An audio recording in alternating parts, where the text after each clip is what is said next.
4 দিনের সরকারি সফরে যাচ্ছেন প্রধান উপদেষ্টা ডক্টর মোহাম্মদ ইউনূস। মঙ্গলবার দিবাগত রাতে টোকিওর উদ্দেশ্যে ঢাকা ত্যাগ করবেন তিনি। 28 থেকে 31 মে পর্যন্ত এই সফরে তিনি জাপানের বিভিন্ন গুরুত্বপূর্ণ কর্মসূচিতে অংশ নেবেন।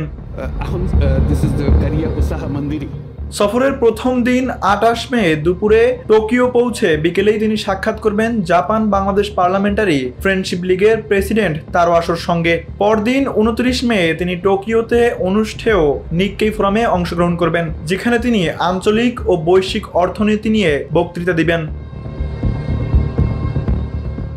একই দিনে বাংলাদেশ দূতাবাস আয়োজিত একটি মানব সম্পদ উন্নয়ন সেমিনারে অংশ নিয়ে তিনি তুলে ধরবেন কিভাবে বাংলাদেশ অদূর ভবিষ্যতে জাপানে আরো দক্ষ জনশক্তি পাঠাতে পারে। সফরের গুরুত্বপূর্ণ অংশ হিসেবে তিনি সাক্ষাৎ করবেন জাপানের আন্তর্জাতিক সহযোগিতা সংস্থা জাইকার প্রেসিডেন্টের সঙ্গে। বৈঠকে আলোচনায় আসবে বাংলাদেশের উন্নয়ন প্রকল্পে জাইকার চলমান সহায়তা এবং ভবিষ্যতের সহযোগিতা পরিকল্পনা। 30 মে সকালে জাপানের প্রধানমন্ত্রী শিগেরু ইশিদার সঙ্গে দ্বিপাক্ষিক বৈঠকে বসবেন ডক্টর ইউনূস। বৈঠকের আগে তাকে লাল গালিচা সংবর্ধনা ও গার্ড অব অনার প্রদান করা হবে। বৈঠকে আলোচিত হবে বাংলাদেশ ও জাপানের মধ্যে কৌশলগত সম্পর্ক, বাণিজ্য ও বিনিয়োগ বৃদ্ধি, কৃষি, অবকাঠামো, মানব সম্পদ উন্নয়ন এবং রোহিঙ্গা সংকটের মতো গুরুত্বপূর্ণ ইস্যু।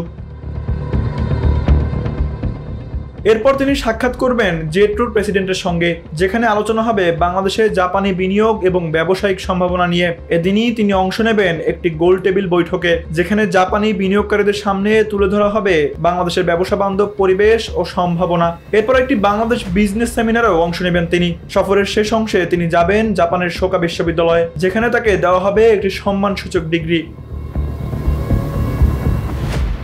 এই সফরে বাংলাদেশ ও জাপানের মধ্যে 7টি সমঝোতা স্মারক সই হওয়ার কথা রয়েছে। এর মধ্যে বিনিয়োগ, জ্বালানি এবং প্রযুক্তিগত সহযোগিতা বিষয়ক চুক্তি ছাড়াও বাজেট সহায়তা এবং জয়দেবপুর থেকে ঈশ্বরদী পর্যন্ত রেলপথ ডুয়েল গেজ ডাবল লাইনে উন্নীত করার জন্য এক্সচেঞ্জ অব নোটস স্বাক্ষরিত হতে পারে।